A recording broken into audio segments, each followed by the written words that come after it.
Voilà, bien-aimés dans le Seigneur, nous vous remercions de rester connectés sur la page de l'église, donc de l'Assemblée de Gatineau, Ottawa, pour que nous puissions continuer notre marche de sanctification. C'est également aujourd'hui que nous allons terminer notre jeûne de 3 jours. Donc, immédiatement après mon intervention, nous allons donc prendre les temps en privé, dans les messengers et dans Zoom, pour que nous puissions clôturer notre prière. Pour ceux qui ne sont pas encore connectés, donc voulez-vous les rappeler pour qu'ils se connectent également. Donc, la sœur Karine, je ne l'ai pas encore vue. La sœur Judith, je ne l'ai pas encore vue. Donc, Gaspard, donc la sœur Guylaine, le pasteur Azaf, la sœur Mado, voilà, la sœur Karine vient de se connecter. Je vois que tout le monde est là, donc nous bénissons le Seigneur pour ce temps. Nous continuons donc notre marche de sanctification. Comme vous savez, je suis en train d'expliquer les différentes fêtes de l'Éternel. Et je crois que nous sommes en train d'aborder la 5e fête, qui est la fête des expiations, et qui sont les fêtes de l'Éternel. Et je crois vous avoir dit plusieurs fois que il n'y a aucune fête dans la Bible qu'un chrétien peut fêter. Aucune.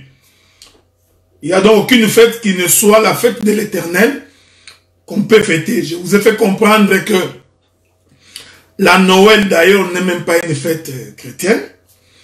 Je vous ai même dit que la fête de Pâques n'est pas non plus une fête que nous pouvons fêter. Donc, toutes les fêtes de l'Éternel que nous sommes en train d'étudier, toutes ces fêtes ont une portée spirituelle. Elles ont une portée spirituelle. Voilà pourquoi chaque fête de l'Éternel est un enseignement. Chaque fête de l'Éternel, c'est un parler de Dieu. Chaque fête de l'Éternel cache les mystères de sa venue, de sa vie et de tous les mystères de tous les temps. Voilà pourquoi tout le temps que nous sommes en train d'analyser ces fêtes, cela vous amène à vous rapprocher de plus en plus de Dieu. Je vous ai toujours dit que la cause, la raison d'être du ministère, c'est pour préparer l'épouse à la rencontre de l'époux. Donc, nous ne prêchons pas l'évangile parce que nous faisons une concurrence. On ne prêche pas l'évangile parce que c'est une compétition. On ne prêche pas l'évangile parce qu'on veut être connu. On ne prêche pas l'évangile pour faire du buzz. On ne prêche pas l'évangile pour un quelconque motif. On ne prêche pas l'évangile non plus pour le ventre. Est-ce que vous comprenez? L'évangile est prêché pour que l'épouse soit préparée à la rencontre de l'époux. Voilà pourquoi je vous avais dit la fois passée que lorsque Esther est arrivée dans la cour du roi, on avait mis à la disposition d'Esther l'eunuque du roi qui a pour mission de préparer l'épouse à la rencontre de l'époux. Et je vous avais dit que la caractéristique principale de l'eunuque, c'est que c'est un homme castré, un homme à qui on a enlevé la sémence, pour la simple et bonne raison que l'eunuque ne puisse pas communiquer sa propre sémence à l'épouse du roi. Cette chose ayant une portée prophétique dans les Écritures, nous comprenons que le ministre de la parole ne peut pas communiquer à l'Église sa propre pensée.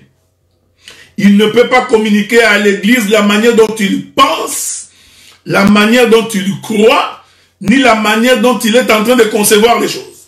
Donc le ministre n'a pour mission que de communiquer à l'épouse du roi les recommandations du roi. C'est pourquoi un ministre de l'Éternel c'est quelqu'un qui doit avoir l'habitude de consulter Dieu.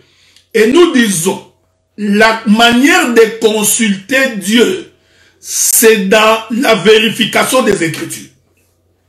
Donc, on ne consulte pas Dieu en allant, vous dormez. Ici, je parle au ministre, pour que Dieu commence à te donner des visions sur ce que tu dois dire. Non. Un homme de prière, un serviteur qui connaît Dieu, qui passe son temps dans la prière, en consultant les Écritures, voyez-vous, tu peux maintenant être inspiré de la part de l'Éternel. C'est pourquoi je vous avais dit que la Bible dit que Dieu a tout mis par écrit. Voyez-vous? Donc il n'y a rien de ce que Dieu n'a pas mis. Il y a déjà qui continue à m'appeler tout le temps.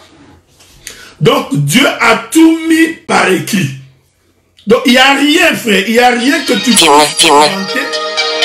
Tel 8,193,428,346. Tel 8,193,428,346. Il les a consignés dans la Bible. Voilà pourquoi, quand on consulte les Écritures, et ayant le Saint-Esprit de Dieu, on a ainsi la capacité de comprendre l'Écriture. Prenons le livre de Lévitique, chapitre 23. Lévitique chapitre 23, nous allons lire avec vous le verset 28. Il est écrit, Lévitique chapitre 23, je lirai avec vous le verset 28. Avec votre permission, je pourrais commencer par le verset 26 pour une bonne saisie et une meilleure compréhension. L'Éternel parla à Moïse et dit, le 7e jour de ce mois, ce sera le jour des expiations. Vous aurez une sainte convocation. Vous humilierez vos âmes. Vous offrirez à l'Éternel des sacrifices consumés par les feux. Verset 28. Vous ne ferez aucun ouvrage ce jour-là, car c'est le jour des expiations, où doit être faite pour vous l'expiation devant l'Éternel votre Dieu. Souffrez, que j'ajoute une autre écriture. Le verset 29. Toute personne qui ne s'humiliera pas ces jours-là sera retranchée de son peuple. Voilà, j'aime ça. Donc, la fête des expiations consiste dans l'humiliation. Je vais insister parce que je ferai aujourd'hui l'œuvre pastorale. Donc, chaque fois que je monterai dans la portée prophétique spirituelle de l'Écriture, je me ferai un réel plaisir de descendre pour que tu sois capable de me comprendre. La fête des expiations comprend la notion de l'humiliation. Et je vous avais dit le dimanche passé que la fête des expiations consiste à comme on dit, à asperger le sang. Voilà pourquoi je vais d'abord rentrer dans le jardin pour expliquer ces choses. La Bible dit que le jour où Adam et Ève ont péché, ils ont fui au devant de la face de l'Éternel. Donc nous comprenons, quand un homme pêche, en réalité cet homme s'éloigne de Dieu. Même si physiquement tu ne vois pas la chose, mais déjà le fait que tu as péché, comprends que spirituellement, tu viens de t'éloigner de la face de Dieu. En d'autres termes, tu viens de fuir Dieu. J'aime ça. Donc le péché te permet de fuir. Donc, un homme qui pêche, c'est un homme qui sait courir. Donc c'est un homme qui fuit. Voyez-vous, frère? Donc même si physiquement tu n'as pas fui, mais spirituellement nous comprenons que quand tu as péché, tu viens de t'éloigner de la face de Dieu. C'est pourquoi l'Écriture dit, lorsque Adam et Ève, ayant constaté qu'ils ont mangé le fruit de l'arbre dont il était question de ne pas manger, la Bible dit qu'ils ont fui devant la face de l'Éternel. Souffrez, avec votre permission, je m'en vais lire les Écritures. Parce que vous savez, sans les témoins des Écritures, des fois, il est très difficile pour beaucoup de nous de comprendre ce que la Bible dit. Je ne sais pas si je trouverai cette écriture. Avec votre permission, laissez-moi courir. C'est ce que le bien-aimé Adam dit. Adam dit ceci. Je suis en train de chercher l'écriture. Je sais qu'il est dans les livres de Genèse. La Bible dit ceci. Je suis dans Genèse chapitre 3, le verset 10. On peut même commencer par le verset 9, avec votre permission, si vous voulez. La Bible dit, je commence par le verset 8. L'Écriture dit ceci. Alors ils entendirent la voix de l'Éternel qui parcourait le jardin vers le soir. Et l'homme et sa femme se cachèrent loin de la face de l'Éternel Dieu, au milieu des arbres du jardin. Ok? Ici, je ne voudrais pas expliquer qu'est-ce que c'est le milieu des arbres du jardin. Ce n'est pas mon intention. J'ai évoqué cette écriture pour dire que lorsque l'homme a péché, parce que je suis en train d'expliquer la fête des expiations. Donc la fête des expiations ne consiste pas à préparer le foufou, le pondou, le fumbois et à inviter les gens. Non. Donc une église qui fête la fête des expiations de cette manière n'a pas compris les choses de Dieu. Voilà, c'est pourquoi le ministère aide à rétablir les choses dans l'ordre. Lorsque Adam et Ève ont péché, automatiquement, ils ont senti le désir de fuir devant la face de l'Éternel. Voilà pourquoi je te dis, mon frère, je t'informe, ma soeur, chaque fois que tu pêches devant Dieu, en réalité, tu viens de fuir loin de sa face. Voilà pourquoi j'ai toujours dit, l'Éternel Dieu ne peut pas combattre pour toi tant que tu vis encore dans les péchés. Tant que tu vis encore selon le monde. Tant que le péché habite encore en toi. L'Éternel ne peut pas être de ton côté. Voilà pourquoi j'ai toujours été contre quelqu'un qui, souffrant, ayant des difficultés, vient réclamer qu'on puisse prier pour lui, tout en sachant qu'il est loin de la face de Dieu. Tout en sachant qu'il a péché contre Dieu. En fait, notre prière n'est qu'une abomination parce que Dieu n'exauce pas les pécheurs. Est-ce que vous comprenez ça? Dieu ne peut pas soutenir ta cause tant que tu es éloigné de sa face. Tant que tu es éloigné de sa maison. Or, ce qui fait que tu t'éloignes de Dieu, c'est le péché. Remarquez que Adam, avant de manger le fruit de l'arbre défendu, Dieu qui visitait Adam, Adam ne fouillait pas. Donc la présence de Dieu n'effrayait pas Adam. Pourquoi? Parce que Adam était dans la présence du Seigneur. Donc quand quelqu'un craint Dieu, qu'il marche selon la voie de Dieu, cet homme n'a pas peur de Dieu. Mais une fois que le péché entre en toi, une fois que tu te détournes de la voie de Dieu, frère, mon frère, ma soeur, spirituellement, tu viens de t'éloigner de la face de l'Éternel. Ainsi, tu deviens la proie de l'ennemi. Voyez-vous, frère? Donc, pour que tu deviennes la proie de l'ennemi, il suffit seulement que tu t'écartes de la voie de Dieu.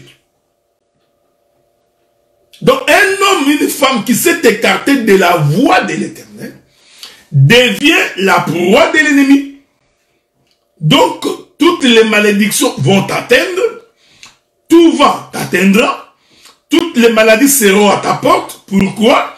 Parce que tu t'es éloigné. Le péché, en d'autres termes, brise la sécurité qui est tout autour de ta maison. Voilà pourquoi, si quelqu'un prie, ô Éternel Dieu, je veux que le sang de Jésus puisse nous environner, que nous soyons environnés par le sang de Jésus, que la puissance de Dieu nous protège. Bien-aimé, fais la limite dans ta maison, pour que ta maison soit protégée par Dieu. C'est bien de prier comme ça. Mais je t'informe que si tu vis dans le péché, cette prière est une abomination. Donc, en fait, Dieu ne l'écoute même pas. C'est pourquoi il y a une écriture qui dit: quiconque éloigne la loi de Dieu de sa bouche, sa prière est une abomination. Vous voyez? Or, éloigner la voix de Dieu de sa bouche, nous ne parlons pas de ta bouche ici. Non, non. C'est-à-dire que quand tu t'écartes de la voix de l'Éternel, quand tu t'écartes de la voix de Dieu, ici, laissez-moi faire la pastorale calmement, parce que c'est ça le ministère. Donc, un voleur, un cupide, un impudique, adultère, menteur, l'ivrognerie, donc le mauvais cœur, l'animosité, le meurtre. Voyez-vous, frère, toutes ces choses vont t'éloigner de la présence de Dieu. Donc, quelqu'un qui vit comme ça, il doit comprendre qu'il n'est pas sur le chemin de Dieu. C'est pourquoi quand le malheur t'atteint, même si tu pries, Dieu ne peut pas t'écouter. C'est pourquoi je vous avais fait remarquer que, frère, l'Éternel Dieu, pour que Israël commence la prière, il fallait premièrement que Israël puisse sortir de l'Égypte. C'est pourquoi je vous avais fait remarquer qu'en Égypte, Dieu n'a pas exaucé Israël. D'ailleurs, je vous avais dit, en Égypte, Israël n'a pas prié. Israël s'est lamenté. Israël s'est plaigné. Mais Israël n'a pas fait une prière. Parce que quelqu'un en Égypte n'a aucune autre prière à faire. Si ce n'est que de quitter d'abord l'Égypte. Voilà pourquoi quand Dieu envoie Moïse et Aaron, il dit, tu diras à Pharaon de laisser partir mon peuple pour que ces derniers aillent m'adorer à la montagne. Est-ce que vous comprenez? Donc, la première chose que Dieu fait dans la vie de l'homme, qui est dans le paganisme, c'est d'abord de faire quitter cet homme la vie du péché. Je vais essayer de balancer la nuée pour que tu me saisisses bien. La Bible dit ceci: lorsque l'Éternel a vu le péché des Amoréens arriver à son comble, l'Écriture dit que Dieu est descendu et il rencontra Moïse. Quand Dieu rencontre Moïse, il dit à Moïse, je t'envoie pour délivrer mon peuple. Maintenant Moïse dit, Éternel Dieu, j'ai la langue embarrassée. C'est-à-dire que je ne parle pas bien. Dieu dit, voici ton frère Aaron. Lui, il parlera bien à ta place. Maintenant, il y a eu deux personnes qui se sont déplacées. J'insiste sur ça. Nous avons Moïse et Aaron, les deux vont faire un déplacement pour faire sortir Israël du pays de l'Égypte. Quand ils font le déplacement, vous connaissez la suite. Il y a eu beaucoup de miracles, 10 plaies. Mais dans la 10e plaie, l'Éternel Dieu dit à Moïse de dire aux enfants d'Israël que dans chaque maison, l'on doit immoler l'agneau. Est-ce que vous me suivez? Parce qu'ici, j'explique la fête des expiations. Or, la fête des expiations, je vous ai dit, premièrement, c'est le sang versé et cela est suivi de l'humiliation. Quand je descendrai dans la doctrine, je vous ferai comprendre ces choses. Donc, Dieu dit, il faut que l'agneau soit immolé. C'est-à-dire, il faut que le sang soit versé. Donc, l'agneau immolé, c'est l'expiation. Vous comprenez?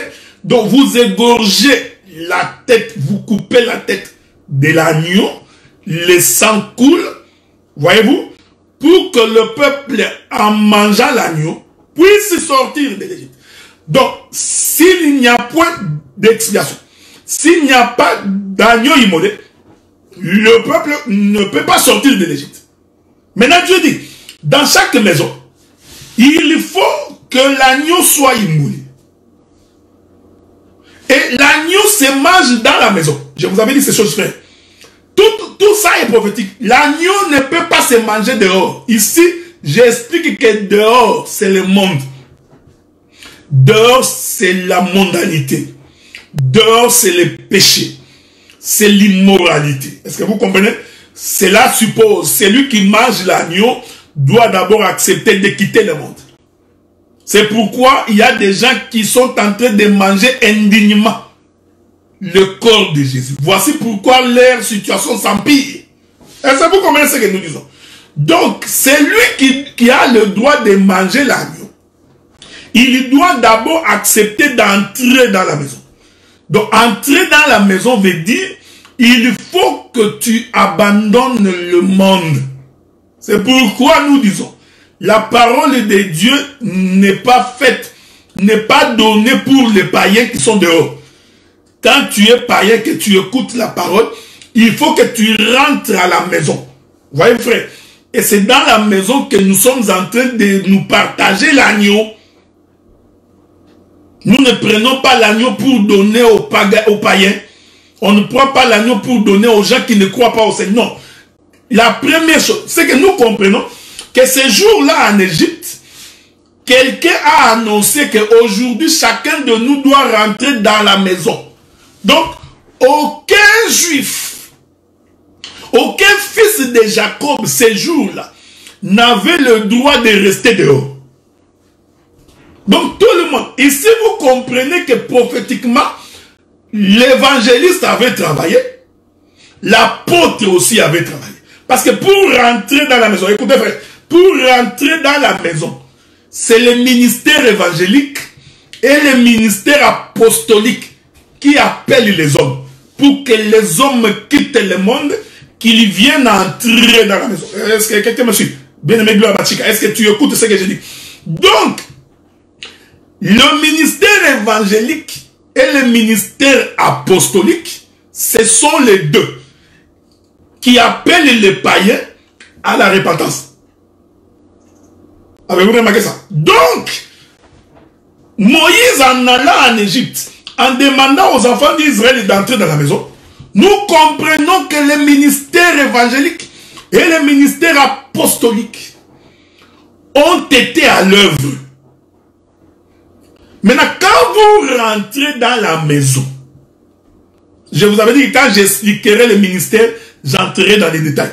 Maintenant, quand vous entrez dans la maison, c'est alors que le pasteur commence à dire comment se tenir dans la maison. C'est le pasteur, frère, qui met de l'ordre, qui arrête les désordres que tu avais dehors. Quand tu rentres, le pasteur te dit comment te tenir. Est-ce que tu comprends? Les prophètes, il fait descendre les célestes sur la terre. Et le prophète, généralement, il les fait descendre en bloc. Et le doctorat va commencer à les dépiécer en morceaux pour que tous ceux qui sont dans la maison puissent bien manger. J'aime ça. Est-ce que vous comprenez? Donc, le prophète fait donc monter l'agneau sur la table. Après que le pasteur nous ait fait asseoir bien assis. Parce que c'est le pasteur qui fait asseoir le peuple dans l'église. Frère, écoutez. Donc, il me manque beaucoup de temps ici. Vous comprenez qu'un pasteur, c'est quelqu'un qui connaît le peuple. C'est quelqu'un qui... C'est un homme patient. C'est un homme qui sait manager, qui sait que cette brebis est têtue, celle-là, elle est fragile. Celle-là, elle mange beaucoup, celle-là, elle mange moins. Voyez-vous? Celle-là, c'est une troubadour, l'autre là, c'est calme. C'est le pasteur, frère. Donc, c'est lui qui est en train de faire asseoir ces choses-là. Donc, un pasteur, c'est pas quelqu'un qui disperse les gens. C'est quelqu'un qui réunit. Une fois que le pasteur nous a réunis dans la maison, bien assis, le bien-aimé, le prophète, ici, je ne parle pas des prophètes que nous voyons aujourd'hui. Vous voyez, moi, Dieu m'a... Non, je parle du ministère prophétique. Le prophète va prendre l'agneau qui a été préparé, tout l'agneau, il prend l'agneau, il dépose l'agneau sur la table. La table est préparée par le pasteur.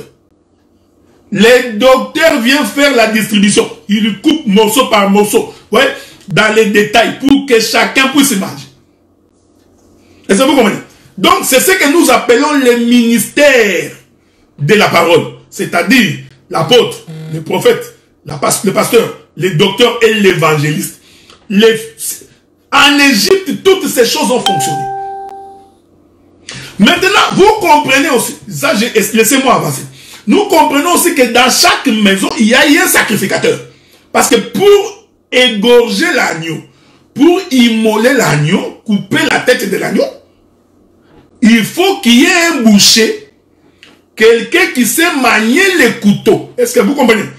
Parce que si tu ne sais pas manier le couteau, tu auras des difficultés pour égorger l'animal. Voilà pourquoi en Israël, tout sacrificateur était un boucher. Tout sacrificateur, c'est celui qui a le couteau pour couper. Comme tu dis, ma soeur bien-aimée. Donc le pasteur, ce n'est pas quelqu'un, oh bien-aimé, si tu ne veux pas, tu peux t'en aller, on s'en fout de toi. Non, non, le pasteur, c'est toujours quelqu'un qui prend soin des brebis. On expliquera ces choses quand nous allons expliquer le ministère. Donc, dans chaque maison d'Israël, il devait donc y avoir un lévite, c'est-à-dire un sacrificateur. Parce que Dieu, quand il a établi les choses, c'est au lévite que Dieu a donné la sacrificature. Je vous avais donné cette écriture. Dieu dit, mettez-moi à part Lévi, il sera à mon service au temple. Quand le peuple pêche, il amène l'animal, c'est Lévite, c'est le Lévi qui égorge le sacrificateur, l'animal. Donc, cela veut dire que dans chaque maison, il y avait un sacrificateur. Maintenant, ouvrez les yeux pour regarder. En d'autres termes, dans chaque maison, il y avait Aaron. Oui, parce que Aaron est celui qui était de la classe des sacrificateurs. Je ne sais pas si je peux vous trouver cette écriture-là. Voilà, nous sommes dans Exode chapitre 28. Exode chapitre 28. Le premier verset. Remarquez, il est écrit, fais approcher de toi Aaron ton frère et ses fils. Prends-les parmi les enfants d'Israël pour les consacrer à mon service dans le sacerdoce. Aaron et ses fils, Nabut, Abihu, Éléazar et Tamar. Donc, l'Éternel Dieu, dans la tribu de Lévi, Dieu s'est choisi Aaron pour que Aaron soit dans la classe des sacrificateurs. C'est-à-dire qu'en Israël, tu peux être un lévite sans être sacrificateur. Donc, la sacrificature était réservée pour la lignée d'Aaron. Voilà pourquoi aujourd'hui, nous pouvons être dans l'église. Toi aussi, tu es lévite.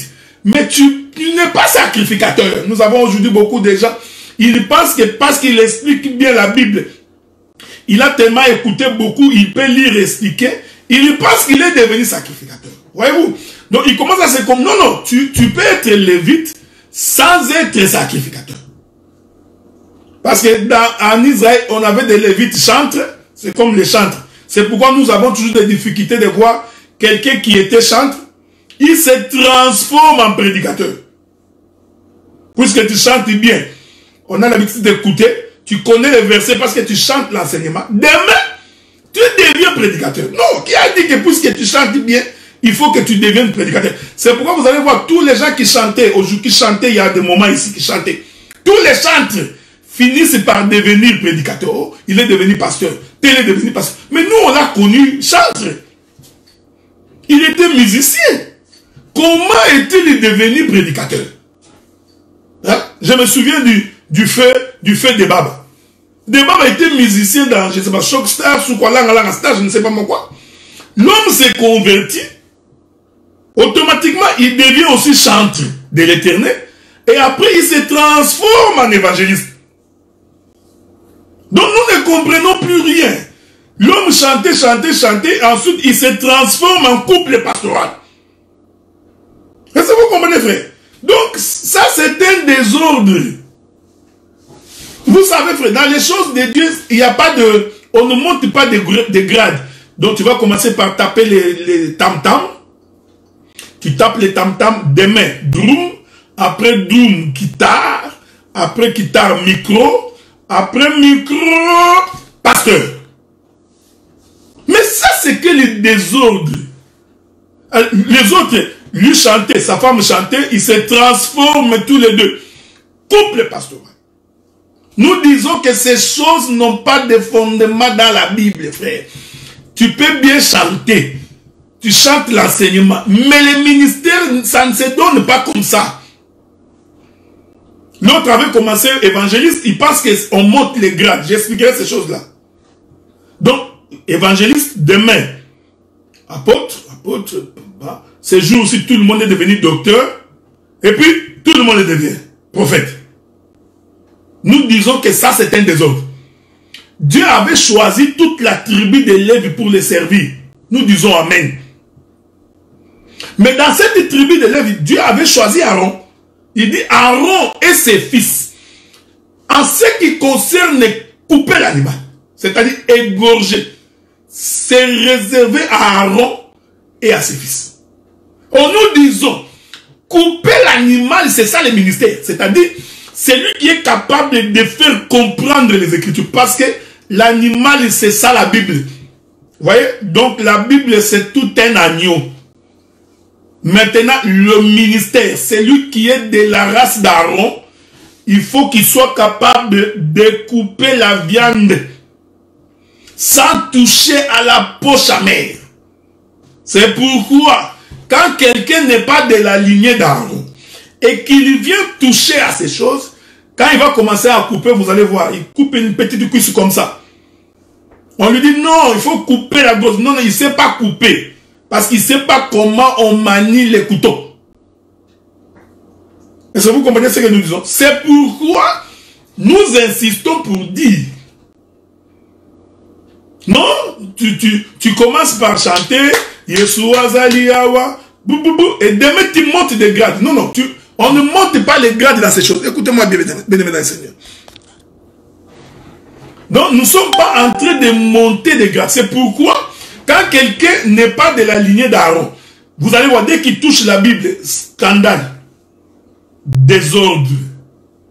Tu crois que tu es dans un foule à foule, il y a la fumée partout.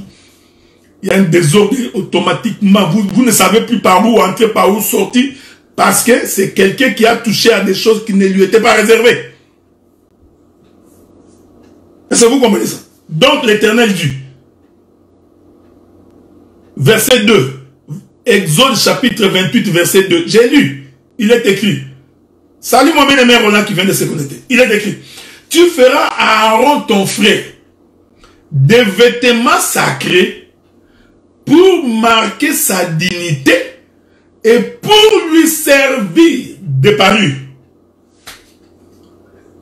Tu parleras à tous ceux qui sont habiles, à qui j'ai donné un esprit plein d'intelligence. Ils feront les vêtements d'Aaron, afin qu'il soit consacré, qu'il exerce mon sacerdoce. Je n'entre pas ici parce que je ne mourrai pas maintenant. Donc, je vais continuer. Nous parlerons des habits sacerdotaux. Les vêtements d'Aaron. Parce que les vêtements d'Aaron ont des portées prophétiques. Donc quand Aaron portait la robe avec des épaules de la décoration, toute la parure d'Aaron, pour marquer sa distinction, j'aime ça, ont une portée prophétique. Quelqu'un qui n'a pas compris l'écriture, c'est pourquoi vous allez le voir aujourd'hui. Tu verras un pasteur qui a porté une toge. Il porte une toge avec col, avec des étiquettes, chapeau sur la tête. Il lui pense qu'il est en train de porter les vêtements d'Aaron. Non, tu vois, c'est les vêtements du souverain sacrificateur. Quand tu vois déjà quelqu'un comme ça, ne réfléchis pas par deux fois. C'est quelqu'un qui est perdu. C'est quelqu'un qui n'a pas compris. Tu verras quelqu'un avec une grosse croix sur le... Grosse croix. Il pense que c'est du croix qu'il porte sur sa poitrine. C'est ça la croix de Jésus. Est-ce que vous comprenez? D'autres, ils font des petites étiquettes ici, croix. Il met la croix. Il pense que c'est encore Jésus.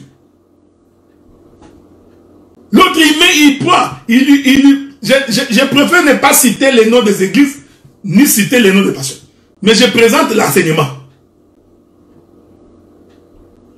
Les habits sacerdotaux d'Aaron ont une explication.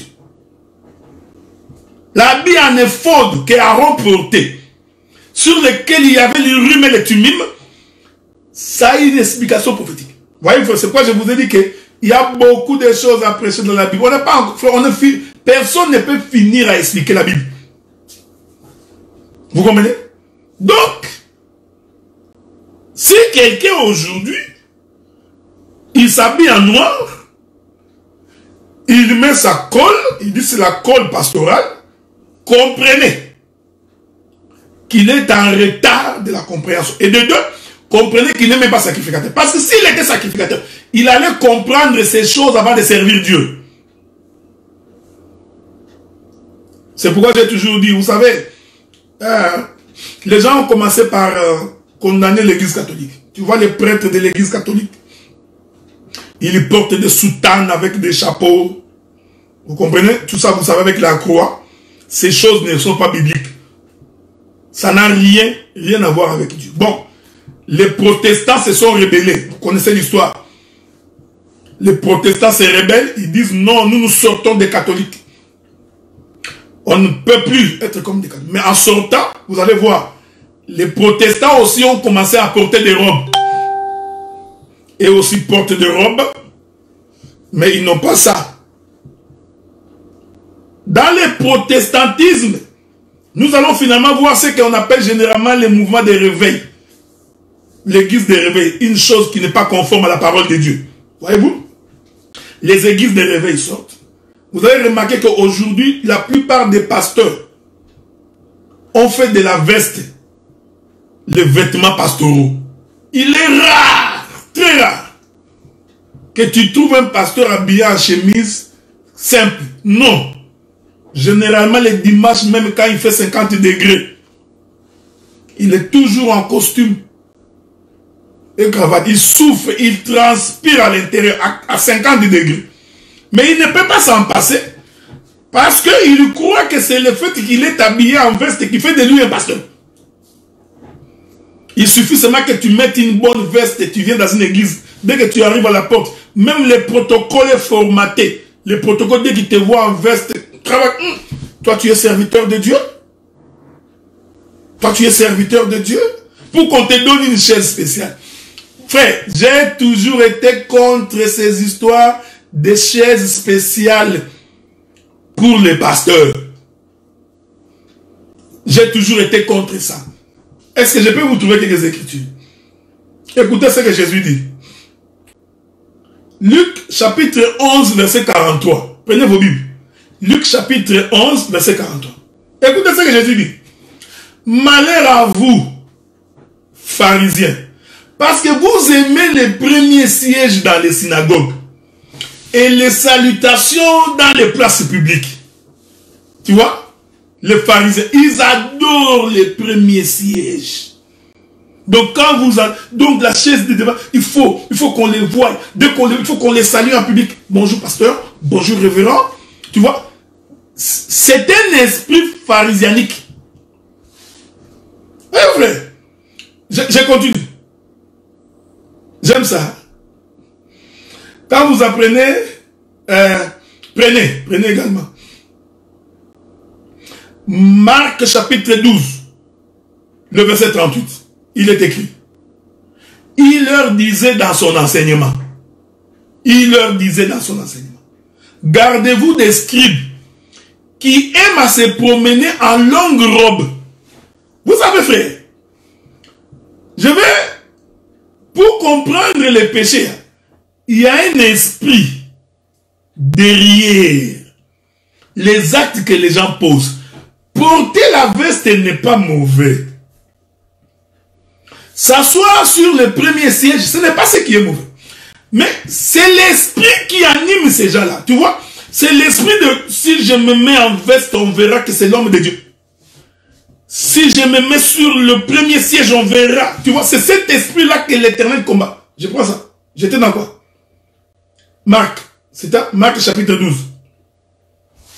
Verset 38. Il leur disait dans son enseignement, gardez-vous des scribes qui aiment à se promener en longue robe. C'est-à-dire que pour qu'on les voie, pour qu'on les distingue. Tu vois? Ils aiment ça. Et à être salués dans les places publiques. Vous savez, j'aime bien Jésus. Parce qu'il a même vu l'esprit qui anime les hommes de Dieu aujourd'hui. Beaucoup. Si pas tous. Écoutez, quand vous prenez le livre de Marc, chapitre 12, le verset 38. Je vais finir par là pour rentrer dans ce que j'ai. Ça, j'avais ouvert une parenthèse. Marc, chapitre 12. Le verset 39 dit ceci. Qui recherche le premier siège dans les synagogues. Avez-vous remarqué? C'est pas fini. Virgule. Et les premières places dans les festins. Donc, il y a des hommes de Dieu, lui-même dans une fête d'autrui. La fête n'est même pas pour lui. Un membre de l'église organise une fête. Un frère ou une maman ou une soeur s'est mariée. Ils organisent leur fête. Les pasteurs exigent qu'on lui donne toujours les premiers. Mais ça c'est quoi? Mais il vient arrêter. Non, on m'a négligé. On m'a mis parmi les gens. J'ai été mis dans... Frère, arrêtez. Il faut arrêter ces choses-là. Même vous qui organisez les fêtes, arrêtez de faire... Tu vois, ça ce sont les chaises spéciaux pour les hommes de Dieu. Et ça, ce sont les sièges pour tout le monde. Non, non frère. Vous savez, c'est pourquoi l'Éternel Dieu, avant d'élever quelqu'un au ministère, Dieu commence d'abord par briser l'homme. Il commence d'abord par rendre l'homme humble, avec humilité. Vous imaginez, la Bible dit que les disciples de Jésus pouvaient guérir quelqu'un par leur ombre. Il passe comme ça, son ombre seulement te touche et tu es guéri. Vous imaginez quelle grâce. Mais si c'était des hommes orgueilleux, mais je te dis, mais ça allait être terrible. Voilà pourquoi l'Éternel Dieu, avant de te donner la gloire de l'élévation, Dieu doit d'abord te briser pour que tu ne puisses pas devenir un orgueilleux. Que vous me donniez une place dans la salle dans une fête, ça ne me change rien. Je ne peux pas réclamer le premier siège. Est-ce que vous comprenez? Je ne réclame pas un traitement spécial. Donc, pourquoi? Parce que l'humilité, c'est ça que Dieu recherche dans les hommes qui prient le Seigneur. Je pouvais vous ajouter beaucoup d'écritures, hein? Mais ce n'est pas ce qui m'intéresse pour l'instant. Donc, c'est pourquoi nous disons, l'Éternel Dieu s'est choisi Aaron pour que Aaron soit le sacrificateur dans chaque maison en Israël. Maintenant, vous allez comprendre que pour sortir de l'Égypte, pour qu'il devienne peuple de Dieu, il faut premièrement qu'il y ait le sacrifice de l'agneau. Et le sacrifice de l'agneau, c'est ça la fête des expiations. Pourquoi? Parce que dans la mort de l'agneau, nous sommes délivrés. Donc la vraie délivrance de l'homme consiste à reconnaître, à s'identifier à la mort de l'agneau. Or la mort de l'agneau est constatée dans la maison, là où le peuple est en train de manger. Donc le peuple a quitté le monde, il a quitté l'Égypte, il a quitté le dehors, il rentre dans la maison. Premier élément de séparation. Une fois qu'il rentre dans la maison, c'est dans la maison que nous mangeons l'agneau. Pourquoi sommes-nous en train de manger l'agneau? Nous mangeons l'agneau parce que nous devons sortir de l'Égypte. Voilà fait. Donc, ici vous comprenez que chaque maison est un lieu de rassemblement. le peuple se rassemble en vue de la sortie. Laissez-moi trouver une écriture. Mon bien-aimé Roland, l'écriture qui dit « Heureux le peuple qui mange et qui boit ». J'aime ça. Hein? Heureux le peuple qui mange et qui boit. Devoir à domicile. Trouvez-moi cette écriture-là. Luc chapitre 6, le verset 21. Il est écrit « Heureux vous qui avez faim maintenant, car vous serez rassasiés. Heureux vous qui pleurez maintenant, car vous serez dans la joie. » Oui, oui. Donc vous qui avez faim, heureux êtes-vous parce que vous allez être rassasiés. Ici, frère, ce n'est pas être rassasié du foufou. Ce n'est pas aller dans une fête pour manger. Tu as acheté beaucoup de sacs de foufou dans ta maison. Maintenant, tu dis, oh, que Dieu soit loué. Il y a beaucoup de foufou chez moi à la maison. Non. Donc, ici, la Bible nous fait comprendre que ceux qui avaient faim, en réalité, ce sont ces gens qui souffraient, qui étaient affligés. Or, la faim ici, c'est la fin de la parole. C'est manger l'agneau. Maintenant, l'écriture dit que vous êtes heureux. Pourquoi? Parce qu'en mangeant l'agneau, vous serez rassasiés. Oh, manger l'agneau, il se mange dans la maison. J'aime ça. Maintenant, écoutez, frère. Donc, nous comprenons que dans chaque maison, le peuple mangeait. Donc, ici, je considère la maison comme étant les lieux du rassemblement.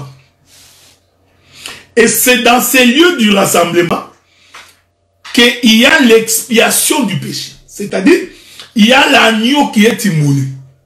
Ici, nous pouvons aussi dire que le lieu du rassemblement, c'est aussi ça l'église. Nous étions dans le monde, nous étions dehors, l'Éternel nous a appelés. Nous sommes venus à l'église pas pour autre chose. Nous sommes venus pour nous séparer du monde. Et pour que nous soyons différents du monde, il nous faut donc manger l'agneau. Donc, c'est ça la fête des expiations. La fête des expiations ici, c'est le sang versé.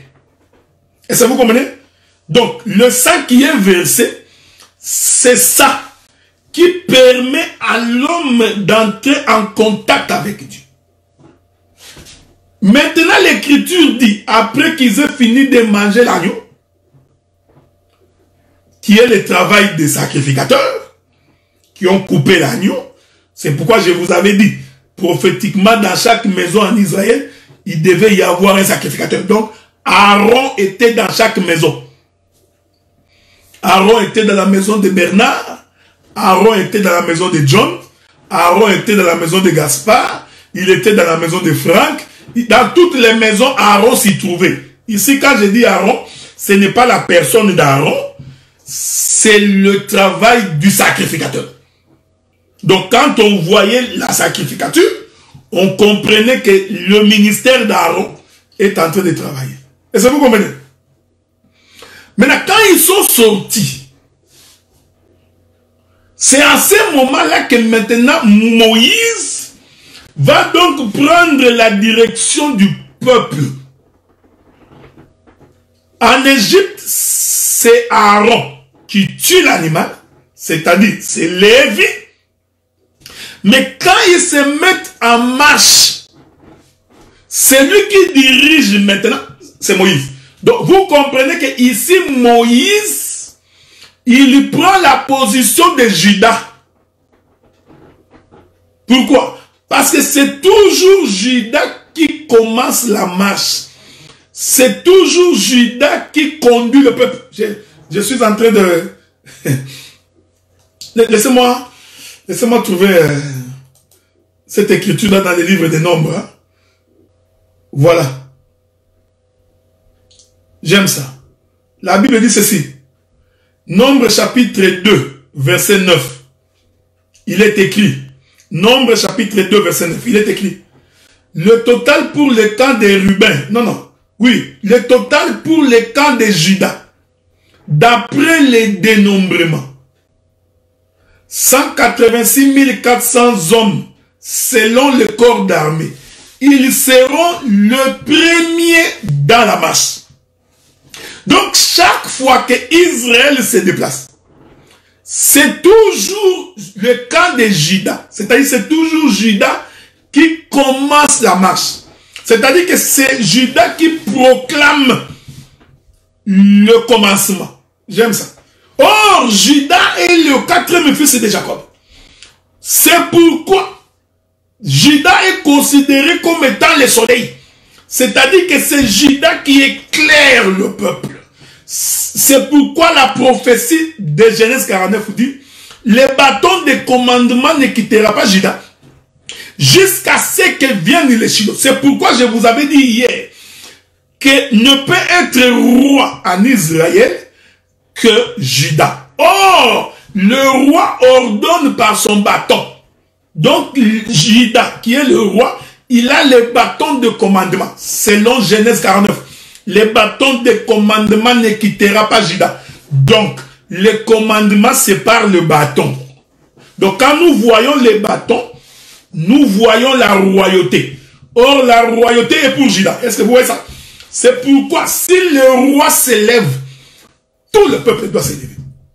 Voilà pourquoi, par rapport à notre marche sur la terre, face à l'ennemi, c'est toujours Jésus, en tant que Juda, qui va s'élever en premier pour que la marche commence. Or, la marche ne peut pas commencer tant que l'homme est dans les péchés. Voilà. C'est pourquoi il faut premièrement que Aaron, le Lévite, puisse d'abord immoler l'animal. Une fois que Lévi a fini d'immoler, est-ce que vous comprenez? Or, Lévi, c'est le troisième, c'est le chiffre 3. Dès que Lévi finit d'immoler, alors Juda passe devant. Ici, Juda qui passe devant, vous allez comprendre que c'est Moïse. C'est pourquoi quand Dieu rencontre Moïse, il pose la question à Moïse. Moïse, qu'est-ce que tu as entre tes mains? Moïse dit, j'ai un bâton, j'ai une verge. Ah, donc, Dieu voulait dire à Moïse, regarde, je t'ai fait roi en Israël. Il y a une écriture dans Deutéronome qui dit, Moïse était roi en Israël. Il était Dieu en Israël. Est-ce que vous comprenez ça? Donc, le chiffre 3 et le chiffre 4 se mettent en ligne pour que le peuple commence à sortir. Donc, pour que l'Éternel combatte pour toi, pour qu'il se mette au devant de ta vie, il faut premièrement que tu aies célébré la fête des expiations. C'est-à-dire qu'il faut que tu acceptes que l'agneau soit immolé, que le sang soit versé, afin que tu puisses continuer ta marche. C'est pourquoi, quand Jésus est né, lui le véritable Aaron, lui le véritable Moïse, sa maman, Marie, était de la tribu de Lévi, son papa, Joseph, je mets ça entre guillemets, était de la tribu de Juda. Donc Jésus est né dans le chiffre 3 et dans le chiffre 4. Pour deux raisons.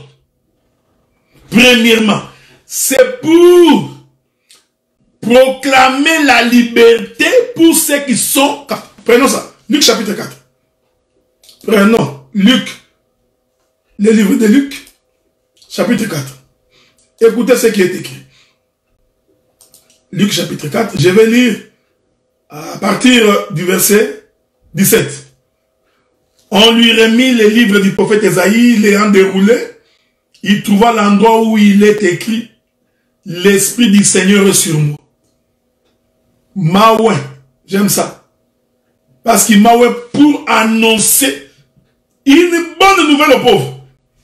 Je vous avais donné l'écriture que ceux qui ont faim vont bientôt être rassasiés. Ceux qui sont affligés, les pauvres vont se réjouir. Voyez-vous? Pour proclamer une bonne nouvelle aux pauvres. Ici, les pauvres, ce n'est pas les pauvres du mariage, ok? Il m'a envoyé pour guérir ceux qui ont le cœur brisé. Ici, c'est Lévi qui parle. C'est-à-dire que c'est le sacrificateur qui est en train d'égorger. Je continue. Pour proclamer aux captifs la délivrance et aux aveugles le recouvrement de la vue pour renvoyer libre les opprimés. Donc, quand le Seigneur dit renvoyer libre, ici, en fait, nous passons du sacerdoce lévitique au sacerdoce royal. Donc, le sacerdoce lévitique prépare l'homme, purifie l'homme, expie son péché, les délivre de la main de l'ennemi. Une fois qu'il est délivré, il doit sortir. Mais pour sortir, il ne connaît pas les chemins. Donc c'est lui-même qui va encore te montrer les chemins pour avancer. C'est pourquoi l'Écriture dit, je suis le chemin, la vérité et la vie. Donc tu ne peux pas sortir si le Seigneur ne te conduit. Avez-vous remarqué cela? Donc c'est pourquoi quand on parle de la fête des expiations, nous sommes en train de parler du sang versé. Quand le sang est versé, le pardon est donné. Est-ce que vous comprenez ça? C'est pourquoi, je rentre dans Genèse, quand Adam et Ève ont péché, ils ont fui. Le péché les a éloignés de Dieu. C'est pourquoi quand l'Éternel vient les rencontrer, la Bible dit que Dieu fit pour Adam et sa femme des vêtements en peau d'animal. En d'autres termes, il y a eu la fête des expiations. C'est-à-dire que le sang a été versé. C'est pourquoi nous disons que quelqu'un ne peut pas invoquer le sang. Parce que vous comprenez que le sang versé, c'est une fête d'expiation pour nous rappeler que quelqu'un a donné sa vie pour que nous soyons libres. Donc, ça veut dire que pour que nous soyons délivrés du péché. Donc, le sang de Jésus nous sert à attester que nous sommes délivrés du péché. Donc, le sang de Jésus n'est pas quelque chose à invoquer. Tu invoques le sang de Jésus qui descend sur ta maison, sur tes cheveux, sur tes assiettes. Non, non. Donc, le sang de Jésus n'est pas un détergent. Vous comprenez? Ce n'est pas un détergent pour laver tes assiettes. Que le sang de Jésus tombe sur mes vêtements. Que le sang de Jésus environne que le culte soit rempli par le sang de Jésus. Non. Le sang de Jésus a été versé, c'est l'expiation. C'est-à-dire c'est le sang versé. C'est-à-dire c'est une vie qui a été donnée. Et cette vie a été donnée pour que toi, tu sois délivré des Égyptiens. C'est ça la raison. Le sang a été versé pour que tu quittes. Pour que Dieu te pardonne. Pour que Dieu te pardonne de ta difficulté. Pour que Dieu te pardonne de tes péchés. Pour que tu commences une nouveauté de vie. Maintenant, vous allez comprendre que quand on sort de l'Égypte, en réalité, nous commençons une nouveauté de vie. Est-ce que vous comprenez? Donc, celui qui sort de l'Égypte vient de naître. C'est pourquoi le sang est le témoignage de la nouvelle naissance. Mais quelqu'un ne peut pas invoquer le sang.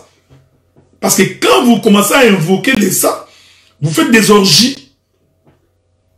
Donc, vous êtes des sciences occultes. Vous êtes dans... Est-ce que vous comprenez? Non. On ne peut pas invoquer le sang. Mais nous savons pourquoi le sang a été versé. Parce que c'est ça la fête des expiations. C'est pour que celui qui était pécheur, qu'il soit délivré. En d'autres termes, le pardon t'est accordé. La fête des expiations, c'est la fête des pardons. Est-ce que vous comprenez? C'est pourquoi l'Éternel Dieu, dans une première dispensation, il va donc faire porter à Adam et Ève des vêtements. De la peau de l'animal. Nous comprenons que l'Éternel Dieu a dû prendre un animal qu'il a égorgé. Le sang a été versé pour que l'homme soit vêtu. J'aime ça. Si le sang n'est pas versé, tu resteras nu. Donc, les vêtements, tu ne peux l'obtenir que si le sang est versé. C'est-à-dire, s'il y a expiation, Une fois qu'il y a expiation, tes péchés te sont pardonnés. Maintenant, tu peux porter un vêtement. Tu ne peux pas porter un vêtement tout en étant sale. Non. Donc, le sang de Jésus, c'est-à-dire que l'Éternel nous faisait comprendre qu'il a donné de sa vie pour que nous puissions sortir de l'Égypte. J'insiste toujours, frère. Le ministère, c'est préparer l'épouse à quitter le monde, à ne pas vivre comme les gens de ce monde. Le ministère, nous ne sommes pas ici pour faire les mopap. Mobilisation, propagande et animation politique. On ne fait pas les djalélou. Ces choses ici, nous les prenons très au sérieux. Parce que cela dépend de notre vie. Nous prenons ces choses très au sérieux. Quand je dis prendre ces choses au sérieux, je te demande de prendre ta vie au sérieux. De vivre en craignant Dieu. De vivre en respectant la parole. Tu dois prendre ça très au sérieux. Est-ce que vous comprenez? Donc, c'est une question de vie ou de mort.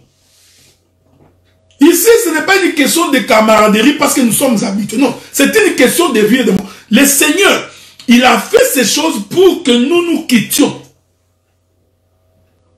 Pour que nous quittions notre état du péché.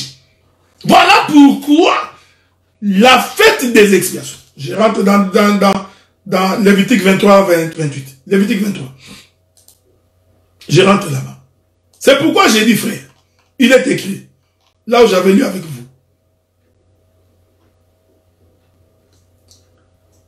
23, 28. Il est dit, vous ne ferez aucun ouvrage ces jours-là, car c'est les jours des expiations. J'aime la Bible, frère.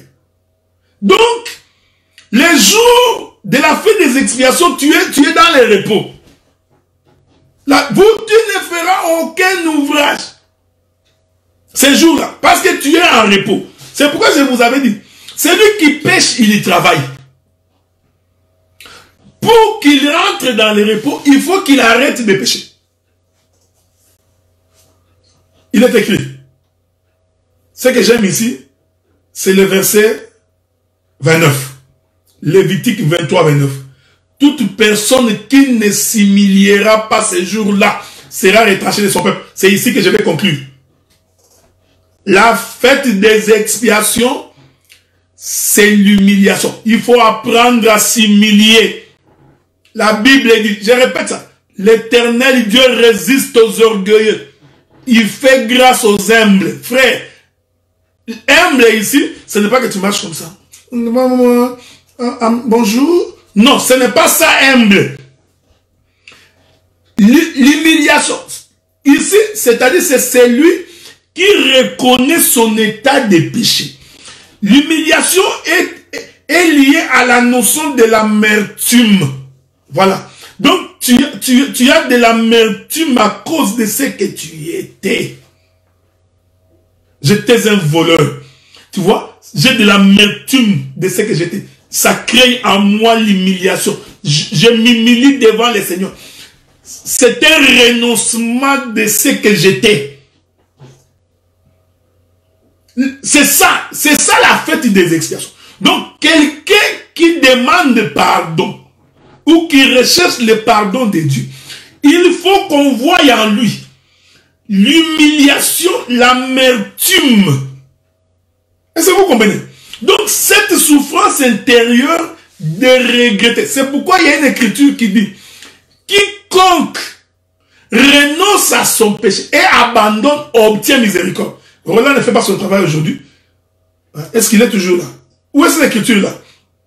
Il y a une écriture qui dit ça. Pour obtenir miséricorde, il faut abandonner les péchés. Je ne sais pas si je peux trouver cette écriture là pour connaître tout doucement. Non, ce n'est pas que tu pêches demain, tu pêches après demain. Tu nous insultes. Tu insultes demain, tu dis tu as demandé pardon. Quelqu'un il t'insulte aujourd'hui. Il insulte demain. Il insulte après-demain. Tout le temps, il demande pardon. Nous comprenons que ces messieurs-là, ou cette dame-là, il n'a pas compris la fête des expiations.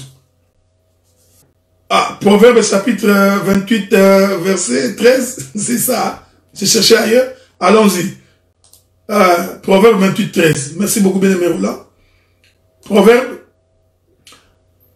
28, le verset 13. Il est écrit quoi? Voilà. Celui qui cache ses transgressions ne prospère point. Mais celui qui les avoue et les délaisse obtient miséricorde. Donc, quelqu'un qui n'abandonne pas son péché, en réalité, Dieu ne l'a jamais pardonné. C'est ce que je vous avais dit la fois passée. Le pardon, c'est lié à l'abandon. Donc, je t'ai insulté. Je te demande de me pardonner. Si demain je t'insulte encore, en réalité, Dieu ne m'a jamais pardonné. C'est pourquoi je vous ai dit que la fête des expiations est liée à la notion de l'humiliation. Or, l'humiliation, il faut qu'on sente l'amertume dans le cœur de celui qui a péché. C'est pourquoi l'Écriture, j'aime la Bible, frère, c'est pourquoi l'Écriture dit, venez à moi, vous tous qui êtes chargés et fatigués. Être fatigué ici veut dire, c'est l'amertume. Tu te dis, non, je ne peux pas continuer comme ça. Je souffre énormément. Donc, on sent que l'homme s'humilie. Est-ce que vous comprenez ça, frère? Donc, il y a l'amertume dans son cœur à cause de son comportement. Aujourd'hui, beaucoup de chrétiens ne regrettent jamais quand ils ont péché. Vous savez, c'est ça que j'appelle moi l'esprit de l'iniquité. Donc, il insulte, il n'a aucun remords. Il vole, il n'a aucun remords. Il escroque ses frères, il n'a aucun remords. Il ment et il dort dans la paix. Non, bien aimé dans le Seigneur. Quelque chose semble ne pas marcher. Mais tu vas quand même à l'église. Et tu pries. Mais quel est ce Dieu? Tu as rencontré quel Dieu? Certainement, ça c'est Moloch. Ce n'est pas le Dieu d'Israël. Donc, la fête des expiations est conditionnée par l'humiliation. C'est-à-dire l'amertume, descendre, regretter. Donc, quelqu'un qui ne regrette pas un mal commis, comprenez que cet homme-là est encore en Égypte. Si on te fait la remarque, vous savez, aujourd'hui c'est facile. Un frère te dit, mon frère, ce que tu as dit, tu m'as offensé. L'homme est incapable de demander pardon. Il veut justifier. Non, tu vois, toi tu n'avais pas bien compris. C'est que moi je voulais, non, je t'ai dit de me pardonner. Tu m'as offensé. C'est simple, frère. Dis au frère, pardonne-moi. Et regrette que tu as offensé ton frère. Regrette que c'est... Ouais, frère. Donc la fête des expiations, en dépit du fait que c'est le Seigneur qui nous a pardonné pour que nous sortions de l'Égypte, mais c'est aussi que nous nous pardonnions les uns les autres. Et le pardon exige que quelqu'un regrette, qu'il sente mauvais, qu'il se sent mauvais à cause de ce qu'il a fait. Tu viens, tu prends la femme d'autrui et tu ne regrettes pas. Tu te vantes même de tes exploits. Et tu te dis chrétien. L'homme se vante des exploits. Tu vois moi, tu vois ce frère-là. Tu sais pourquoi il ne m'aime pas? Parce que moi, c'est à cause de... Un diabolique, un satanique. Vous comprenez ce que je dis? Donc tu dragues la femme de ton frère dans sa propre maison. Nous avons déjà comme ça. Tu dis que tu pries le Seigneur. Tu es en train de... Tu regrettes même pas. Tu n'as aucun regret. La femme de ton frère te dit que je suis marié, mais tu continues. Tu continues. Mais frère, une persévérance diabolique. De la témérité. C'est ce qu'on dit ça. Hein? C'est de la témérité diabolique, quoi. La fête des expiations, c'est le pardon. Et ici, frère, j'insiste pour dire que le pardon, ce n'est pas parce que tu es venu nous dire, frère, pardonnez-moi ou je vous pardonne. Non. Le pardon exige l'humiliation. Regretter ce que tu as fait. Parce que c'est dans les regrets que tu prendras la résolution de ne plus recommencer. C'est dans les regrets que tu commences à comprendre que ce que j'ai fait est mauvais. Ce que j'ai fait n'est pas bien. Je ne vais plus le recommencer. C'est pareil dans toute la vie. Dans des églises, dans des foyers, dans des maisons, dans des écoles. Quand tu demandes pardon, c'est parce que tu as regretté ce que tu as fait. Et tu as pris la résolution de ne pas recommencer. Nous avons des frères. Il y a des frères qui pêchent en avance. Quelqu'un qui pêche en avance. Non, non, non, non. L'homme est terrible. J'ai vu des hommes, mais les hommes, je te dis que non, non, non, non, non, non. L'homme, il a des péchés en crédit. Donc il prend déjà les péchés, il les met dans les comptes bancaires. Avant. Tu vois, il y a des gens comme ça. Les crédits, les péchés en crédit. Donc il décide déjà, il dit, les jours où je croiserai ces frères-là, tu vois, il n'a pas encore croisé les frères. Lui n'a pas encore croisé les frères. Mais il prend déjà la résolution. Le jour où je croiserai ses frères. Donc, il prend son péché, il met à crédit. Le péché l'a précédé. Comme son ombre. Cette fille-là, les jours où je la verrai, je prendrai une lame de rasoir, je vais la couper. Tu vois? Ils font des péchés. Mais nous partons où avec ces choses? Donc, tu vois, un type comme ça, dis-moi comment il va regretter. Donc, il pêche le péché à crédit. Tu es crédité du péché. Tu te prépares en avance avant la fin du monde. Moi, je pécherai déjà. Et tu verras une soeur, un frère qui prie et qui le déclare dans l'église. Dans l'église du Seigneur. Tu entendras quelqu'un qui dit, cette soeur, je ne l'aime pas. Voilà, tu vois. Je l'aime, mais il est dans une église. Oh, mes frères, nous allons. Frère, la fête des expiations, c'est le sang versé. Et le sang versé est pour la rémission de nos péchés. Donc, quelqu'un qui est en train de fêter la fête des expiations, il doit être dans le repos par rapport au péché. Est-ce que vous comprenez? Donc, c'est pourquoi celui qui a péché, pour attester de sa fête des expiations, il faut qu'on trouve en lui l'humiliation. J'aime bien le bien-aimé Moïse. Hein. Je l'aime bien. Écoutez ce qu'il dit. Moïse dit ceci. J'ai aimé cette écriture. Il dit, souffrez, hein, souffrez. Il dit ceci. Toute personne qui ne s'humiliera pas à ces jours-là sera retranchée de son peuple. Maintenant, je vais te dire. Tout celui qui ne s'humilie pas n'entrera pas au ciel. Tout celui. Ici, ce n'est pas moi qui porte un jugement sur toi. Parce que s'humilier ici, c'est reconnaître son tort, reconnaître son péché, reconnaître son mal. Ainsi, Dieu peut te pardonner alors tu sortiras de l'Égypte. Mais si tu adores encore les concombres, la viande de boucané, tu aimes bien manger, je te conseillerais de rester encore en Égypte. Le pardon, deux choses vraies. Il faut que celui qui a offensé, qu'il regrette ce qu'il a fait. Et qu'il prenne la décision, la résolution de ne pas recommencer. De ne pas recommencer ce qu'il a fait. C'est alors qu'il obtiendra miséricorde.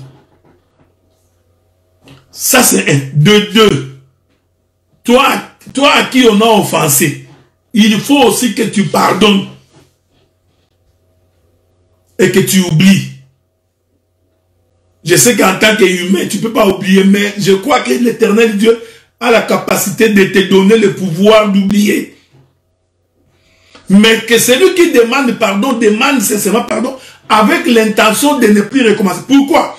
Dieu sait, parce que si tu recommences, tu vas réveiller les souvenirs de ce que tu avais fait. Tu vois, frère? Donc, tu m'insultes. Je te demande pardon, nous continuons, nous parlons bien. Mais si tu m'insultes encore demain, je me souviendrai de l'insulte précédente. En fait, Dieu est juste dans ce qu'il fait. Voilà pourquoi il dit que celui qui demande pardon et qui abandonne obtient miséricorde. Pourquoi? Parce que si tu demandes pardon et que tu abandonnes, c'est que tu ne recommenceras pas. Le fait que tu ne vas pas recommencer, il n'y a pas donc moyen pour moi de rappeler les souvenirs. Non, non, tu nous insultes aujourd'hui, tu demandes pardon. Tu nous insultes demain, tu demandes pardon. Non, non, en fait, tu n'as jamais obtenu de pardon.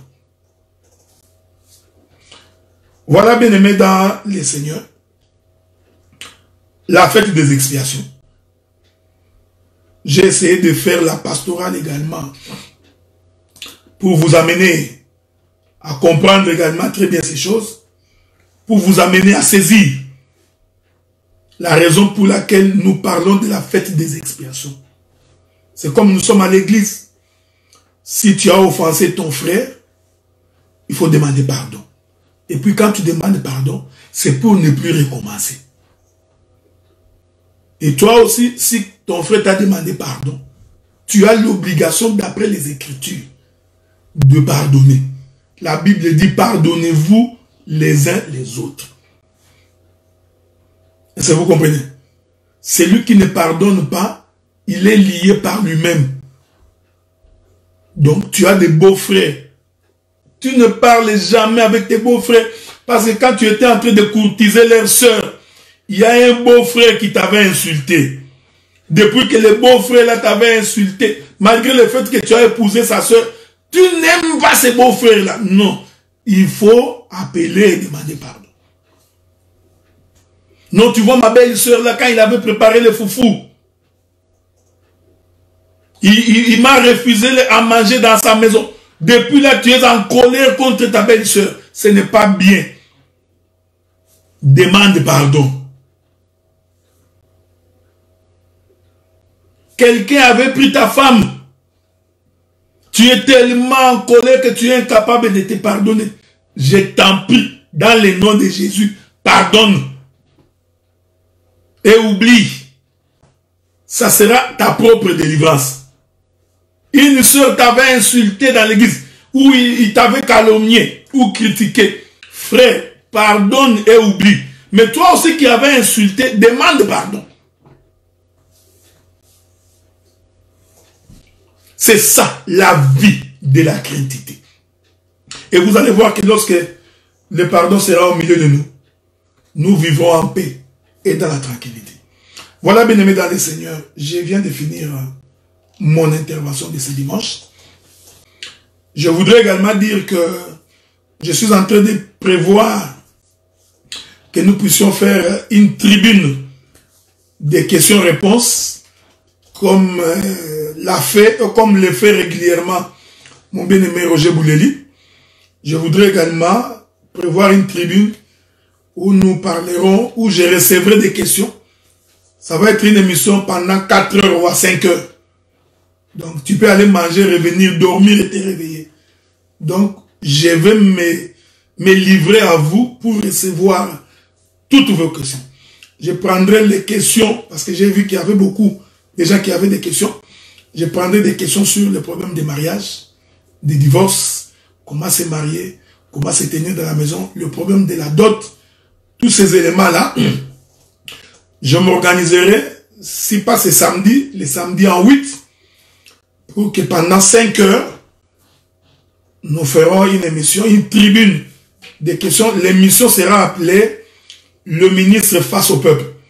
Comme ça, je sais que vous avez beaucoup de préoccupations. Nous pourrons ainsi prendre vos questions. Laisse que le Dieu du ciel, créateur des choses visibles et invisibles, c'est lui qui nous a gardés, qui nous a protégés. Que ce Dieu-là puisse vous garder, que ce Dieu-là puisse vous protéger. Shalom bien-aimés, je voulais vous remercier énormément. Il y a tellement beaucoup de jeunes frères, il y a beaucoup de sœurs, parce que je n'ai pas le temps de lire vos commentaires quand vous les faites en direct. Donc quand je reviens après pour lire vos commentaires, honnêtement là, je vous aime beaucoup, je vous aime trop. Hein? Donc nous avons les frères Guilain, les Roland, les Serge, la sœur Alice, la sœur Fada, ma sœur Judith, Front des Diamants, Émeraude. Donc vous faites une très jolie équipe. Donc je vous aime beaucoup. Que le Seigneur de du ciel vous garde et qu'il vous protège dans le précieux nom du Seigneur. Okay, merci beaucoup.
Yo